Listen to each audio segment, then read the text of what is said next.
Call to order the October 9th, 2017 Lincoln City Urban Renewal Agency meeting. If you wish to speak on an agenda or non-agenda item, please sign up on the sheet near the entrance door to the council chambers. You will be called to speak during the public comment section. Comments or testimony on agenda items listed under public hearing, public comment will be taken at that time. Roll call, please. Susan Walke. Here. Kip Ward. Judy Casper, she's excused. Deanna Hinton. Here. Riley Hoagland. Here. Dick Anderson. Yes. And Don Williams. Here. Okay. Comments from citizens present? Anyone signed up? Okay, thank you. Minutes of the meeting. We have minutes of the Urban Renewal Agency regular meeting on June 12th, 2017, the Joint City Council Urban Renewal Agency work session on July 24th, 2017, the Urban Renewal Agency regular meeting on July 24th, 2017, and the Urban Renewal Agency regular meeting on August 28th, 2017. I submitted a few small typographical errors to the city recorder, but nothing substantial. Madam Chair, I'll make the motion to approve the minutes of meetings so noted earlier. Second. Motion and second to approve the 4 sets of meeting minutes. All those in favor? Aye. Any opposed? Motion passes. Thank you. Special order of business presentations. First item is update on capital projects. Ms. Robertson?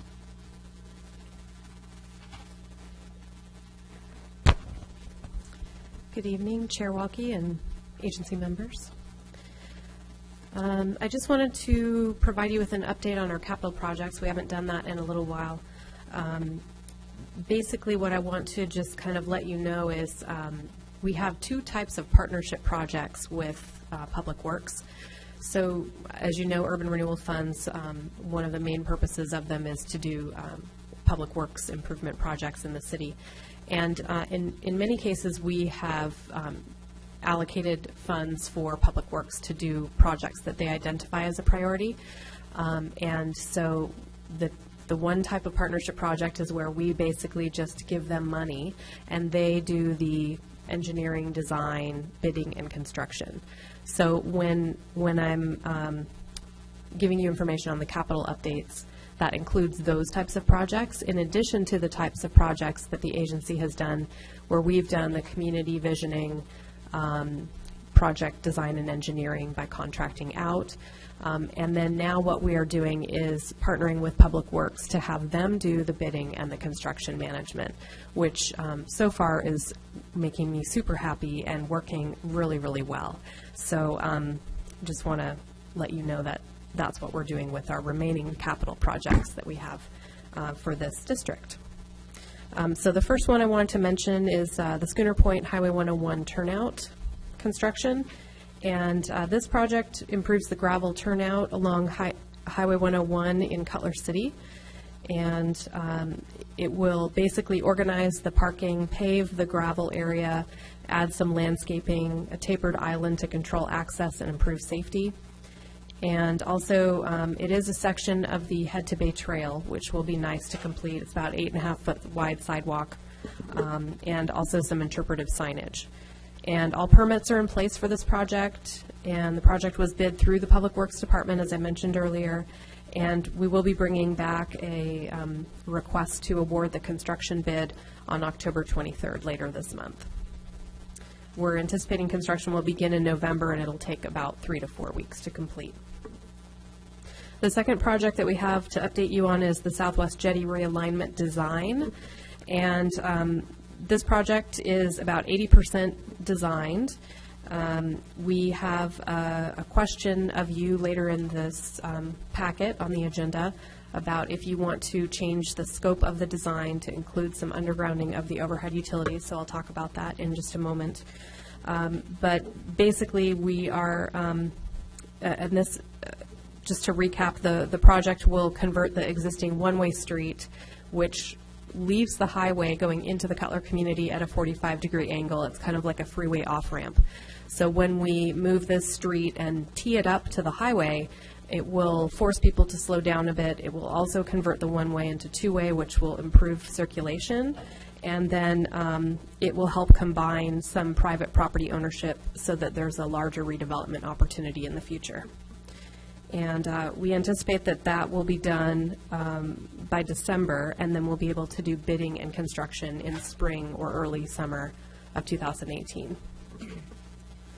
The Siletz Baywalk sidewalk design, this is a project that will basically connect that turnout that we're about to build with the ODOT improved turnout just to the north. Excuse me, Ms. Robertson, can the record reflect that agency member Ward has joined us?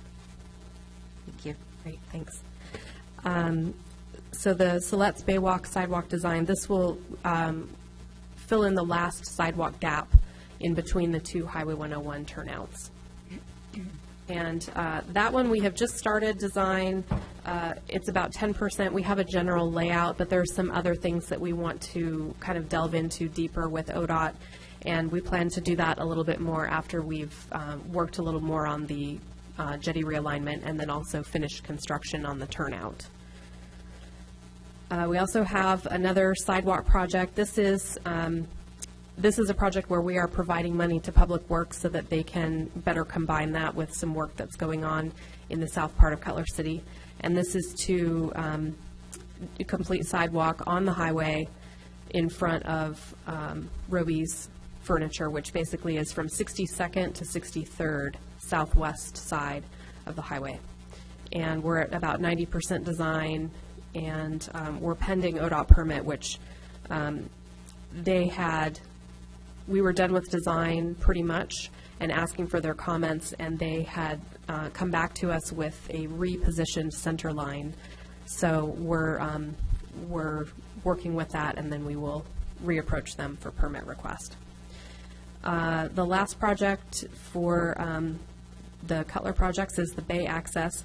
This is a project that was conceptualized when we decided we were going to be building the Highway 101 turnout at Schooner Point, and we did some property acquisition, a very small parcel that will provide public access to the bay.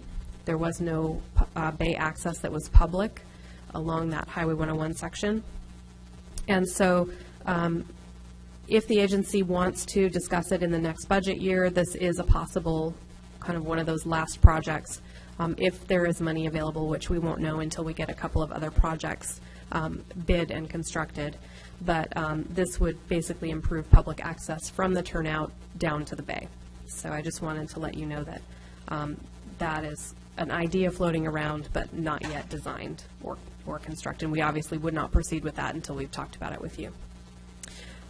For the North End projects, we have provided money to Public Works to do the 50th Street pump station upgrade.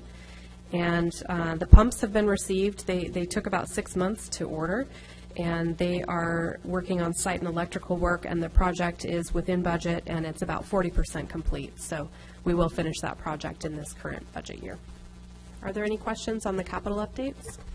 Madam Chair, Ms. Hinton? I have a couple. One, just a general one, and under your objective on your report, the 2008 Cutler Community Vision Corridor plan. I'm just curious, is there an end date to the plan, or is it open-ended? And yeah, the plan, that was the plan that we did in 2008, similar to how we did Taft and Ocean Lake and Nelscott. So it's really a visionary plan. With all of the plans that we've done that are vision plans, we didn't ever anticipate that we'd be able to complete all of the projects. The idea was to really think big about the community and see what the community wants and what the city needs to have done, and then try to find that perfect balance of timing, funding, and what the priorities are. So in this case, with the Cutler Vision, the projects that I listed here are the only ones left that we will be doing in Cutler City. And then after that, just like the other vision plans, there are a lot more projects that are listed, but we just can't possibly do all of them. Okay, I just wanted to check. I have one more question, if I may, which is in number 2, the Southwest Jetty realignment. Excuse me, I have a bit of a cold, so bear with me. I was just curious if that project is within the earthquake liquefaction zone. Do you know? The tsunami zone? Yeah, I mean, it is a low elevation. All of Cutler City and that section of the highway is low. I don't know what the exact elevation is, but I think it is in the tsunami inundation zone. Okay. I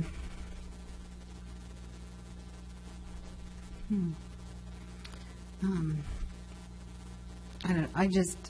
I have reservations. This has already been decided. It's already going. I'm not going to poke anything in your spokes of your wheel here, but I'm just concerned about that area, and during an earthquake and tsunami, what would happen to all of this. So it's just a big picture look at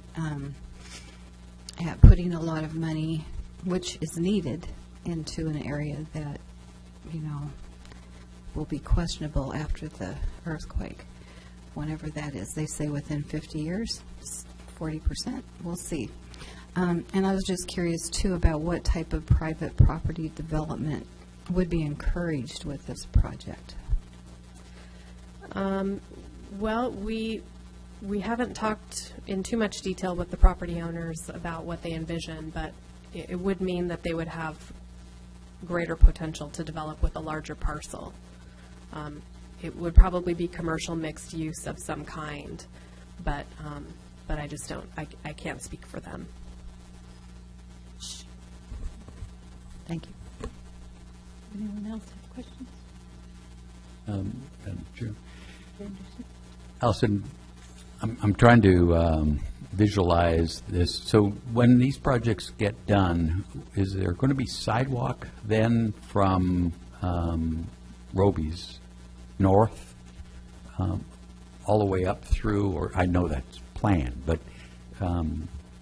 absent this little piece, you know, north of the Bay House where we bought for access, but will there be sidewalk along there? Will these projects fill in all the way up to Schooner Creek Bridge? Yes, that's been our intention with doing these projects. The last conceivable gap would be in front of the Bay House restaurant, because we will improve basically up to where their driveway starts. But then I understand that they are talking about doing some improvements to the front of their business. And so they would then be doing that as their own private project and working directly with ODOT. Okay. Yeah. And along with the combination of with jetty going in and future development, there'd be a sidewalk then along, you know, kind of south of their Yes. parking lot to that, not new property, but any kind of development that goes there. So, Yes. Okay. There would be sidewalk continuous from in front of Roby's. There is already sidewalk in front of Free Gallery, and I believe the former Crab Pot property has sidewalk in front of it that would remain. They may need to do some little extension if it doesn't go the full length of their frontage, but the sidewalk would be continuous, minus the section in front of the Bay House, which would be private property initiated and constructed, and then whatever happens with our Baywalk section that would join the two turnouts. Okay. Yeah. Good. Thank you. Anyone else have questions? I had a couple. You mentioned an ODOT revised center line. can you explain that? Is that 101 center line? It is 101 center line. And they've got it in the wrong place and they need to move it? They made an adjustment, and so they requested that we modify our design based on their newly revised center line. And the Bay Access property that we acquired, is that at the Schooner Point turnout, or is that at the one closer to the bridge? It is at the Schooner Point turnout. So if you may recall, in the Schooner Point turnout, it's kind of like a crescent moon shape. In the middle of that crescent moon on the bay side is a beautiful rocky outcropping. And our property that's now public property is basically on the south part of that rocky outcropping. And it goes right along the bay water line up to the highway until the Bay House. So between the Bay House and the rocky outcropping. Yeah. Mm-hmm. There's no further questions. We can go on to the update on the urban renewal bond. Okay. This, again, is just to provide you with an update and a schedule that everything is moving along as planned. We should have the funds received in early November and should be ready to move ahead with our planned D-Lake Utility Undergrounding Project, which we expect we'll also be bringing to you on October 23rd with some information and a construction bid award. Are there any questions on the bond? Mr. Who do we go through to execute the bond? Who do we utilize for either underwriting? Yeah, we have financial advisors that we work with, and they are the ones who are interacting with the bank proposals. So what we're, so they haven't been sold yet, then? Correct. Wait, okay. They're out to market, quote unquote. And we're going then to banks for private placement, perhaps, because of the size? Yes, it's private placement with a bank as opposed to going out to the market. Marketplace. Did we have, or I'm assuming that it's probably too late to have, like U.S. Bank or someone looking at our underwriting, or I guess my understanding is U.S. Bank does a nice job of coming in on some of these smaller, so they would have an opportunity to bid its RFP out, or the financial advisor puts it out to the local banks to take a look at. Yes. So, okay. Yep. So that would be the signal. I just want to make sure they know we're doing it and have an opportunity to. They should be on the list, but I can double check and make sure that they did get. Thank you. Sure. Madam Chair, Yes? the special counsel that we are using is the firm of Hawkins, Delafield, and Wood, and then the municipal advisor is the firm of D.A. Davidson and Company. They are ones that we have used in the past. Thank you. All right, and our next item, were there any further questions? Next item is the Cutler City Southwest Jetty Avenue realignment design modification of scope. So this is a design that we are moving forward with. It's about 80% complete, and we got to a point where we were working with the civil engineer and talking with the property owner about relocating the wires that are on the old street, which we will have to remove, and basically reposition them onto the new street in the new public right-of-way. And as we were talking about this and looking at how to do that, the question came up about, do we want to underground those newly relocated overhead wires, or do we want to leave them above ground? And so we went ahead and spoke with Pacific Power and spoke with our civil engineer in a little more detail about what the anticipated cost would be to construct undergrounded utilities through the new street section, and it is roughly $18,000. There would not be any change to the cost of design because the civil engineer already did a little investigation about cost and how, in order to do cost, they had to figure out what they needed and where it needed to go. So they have told me that there would be no need to do any added design services, but they wanted you all to be aware that when it comes time for construction, the difference would be $18,000, and it would be for basically 150 linear feet. And so I wanted just to bring up a couple of photos so you can see. Here's the project area, and this is basically standing at the south end of the project looking north along the highway on the right. And the new street will basically be on the left side of the gravel that you see. And so this shows the look towards the bay. And so the lines that are there now are, there's a big tree in the middle, and they're basically to the right.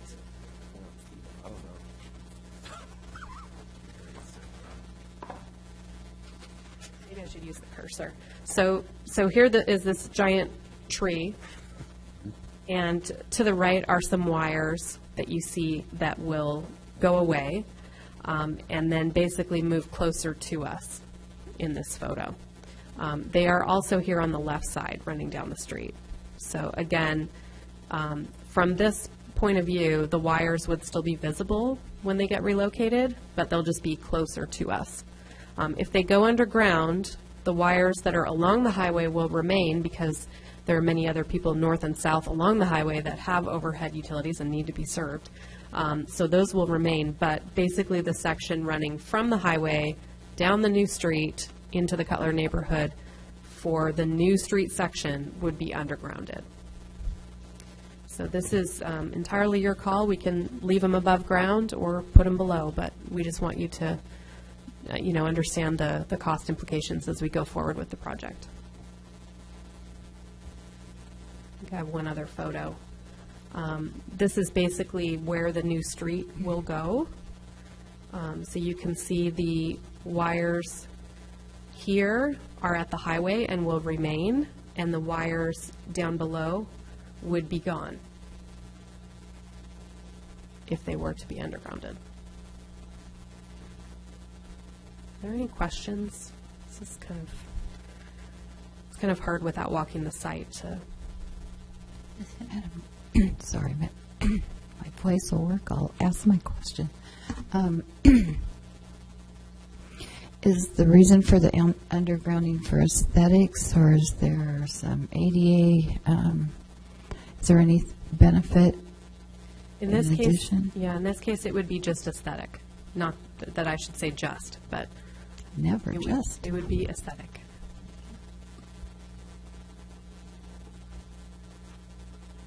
Madam Chair, as far as I'm concerned, 18,000 is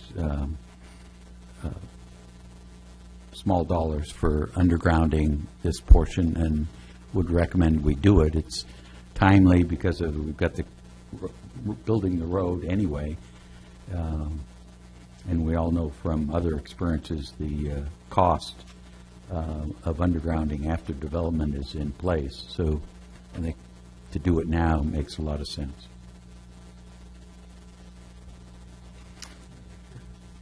Mr. Boyd? I would echo Dick's comments, or Councilor Anderson's comments, and that it's always nice to have those wires gone. They may have been great in the 1930s, but I look forward to having those gone. But I do have a question for you.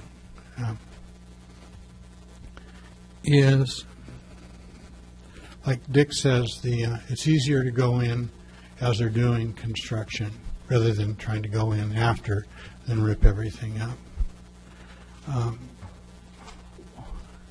in my neighborhood or just a little bit from it. You know, it's the Nell Scott Strip, and we and we paid a lot of money to have that redeveloped. But it's always, I'm wondering of the agency, is what was the wisdom in not burying those underground utilities? There's 4 of them there. I mean, it drives me crazy. I think, well, when we had the road all up, how come the agency didn't take the telephone poles down then when we had the chance? Now to do it is going to cost a small fortune. Yeah, that decision was made a number of years ago, and if anyone wants to pipe in, I'm happy to yield to your memories. My memory is that the agency didn't want to make an investment in undergrounding on the highway, I think because the residents on Anchor Avenue were not willing to pay for undergrounding when we were considering doing a street rebuild there. It seemed like there was some request for partnership and cost sharing, and there just, I think, wasn't enough money to not try to leverage more undergrounding in the area. But that's my recollection, but I think watching some of the older meetings would be probably helpful to better understand that decision. But the decision was, I think, mostly driven with budget, and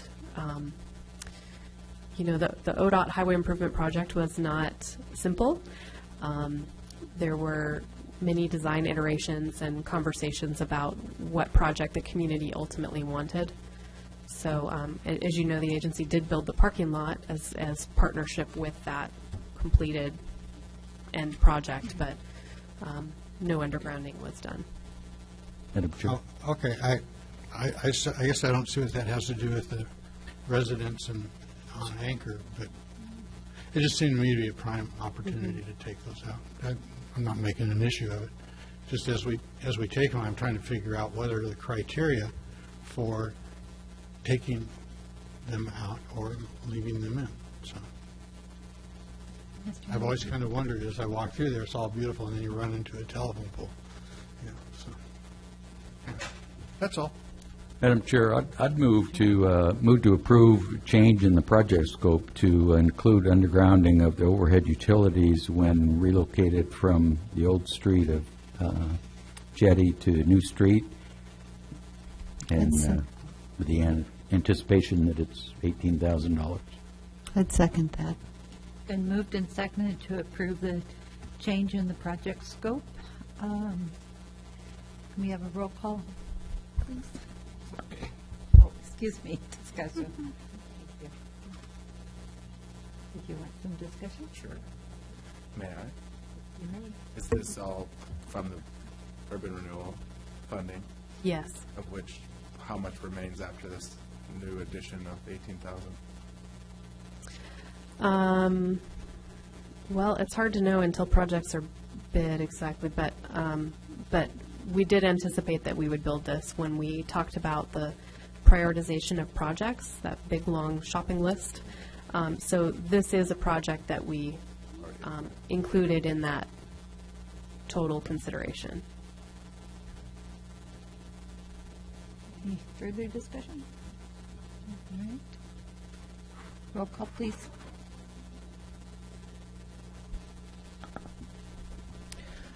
Hinton, Yes. Casper.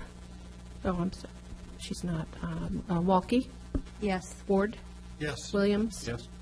Anderson. Yes. And Hoagland. Motion carries. Thank you. Any other questions of Ms. Robertson before she leaves? Madam Chair, I do. Allison, you may not be able to off the top of your head now, but perhaps you could do a similar update on the commercial properties. Yes, actually. But if since we have time, if you could do it off your head, I would take Yeah. that, just kind of a brief progress report. Sure. we will be bringing this to you at the first meeting in November to talk more thoroughly about where we're at with property development. We are still anticipating that we will issue a request for development offerings, some kind of an RFP sort of thing, but something that's not as extensive as an RFP, something that just basically allows developers to express interest in one or more of the 4 properties, and then we can have conversations with them about what they have in mind. So everything is going as planned.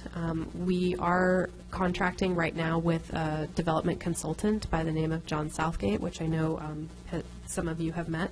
And he will come at the meeting in November and be able to answer any questions you might have about development process and help explain a little bit more about where we are. But we have been meeting with developers and touring some of them around if they are willing to come and look at the properties, and that has gone very well. And so far, both Mr. Southgate and I feel that we will have some responses.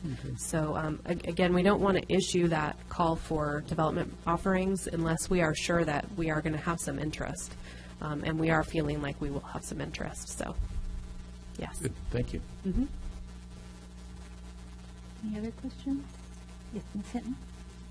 I just have one. I would just want to ask the appropriateness or how maybe we can do this for some. I know that the Planning Commission is interested in developing some new commercial design standards, and I'm just curious. You know, I've mentioned this before that we are we have our grant funding available to businesses for facades and painting and that type of thing, and I just would like to see if we could have staff from both the Planning Commission and yourself maybe work together on that, since you have little pockets of money for grants. It would just be nice if there was some parameters around the design for that. And is that something we can Yes. ask for?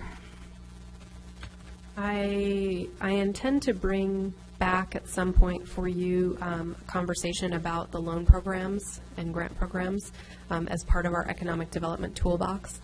And there may be other tools in the toolbox that have not been moved forward yet that you may decide you want to move forward. When it comes to the facade improvement loans that we already have, which speaks directly to the commercial design standards, we do work closely with planning, and I just want to remind you all that those programs the criteria are entirely up to you. You can decide if you want all buildings purple or nothing green, or I'm just throwing those out there arbitrarily, but you all have the ability to shape the program to get the results that you would like. They are 0% interest, which is great. Very market competitive, but you know, there's also a balance between having too many criteria and then not having people interested in abiding by that criteria. So I think that would be a great conversation to have. And if the city has design standards that they're changing, or you know, a planning department, then those could be folded in. I mean, really now, if a person gets a facade improvement loan, they have to abide by those already. So that is really kind of the mechanism to drive what happens in town. But if you ever wanted to consider having a higher threshold of exterior design, that would be up to you all to decide to have that conversation and whether or not to move something forward in that regard. So I don't know if I answered your question, but yes, we will be watching the planning department and how they consider changing any design standards. Mm-hmm. Any other comments from agency members? I have a couple of things. Let's see. Week before last, I was able to go on a tour of downtown Tigard, where they have put a lot of urban renewal money in and a lot of public-private partnerships. One of the things that I noticed in front of this new business that had gone in as a result of a big housing project that had gone in was a sign that said, "This is an urban renewal project." I know that our loans are anonymous when we grant them, but in Tigard's loan application is the agreement that they will have a sign out front showing people that this is where your urban renewal dollars went. And I thought that was very good, because sometimes people say, "Where'd all that money go?" I think that's something that the agency should consider. The other thing was, last week, along with Allison Robertson, I attended the Oregon Main Street Conference, and one of the takeaways was actually from the keynote speaker. I really like this saying. He said, "No place stays special by accident." And I think that's a good motto for urban renewal. That even though we have a very special place here, it doesn't stay special unless we put some work into it. Any other comments? All right. Meeting adjourned. Thank you. Thank you.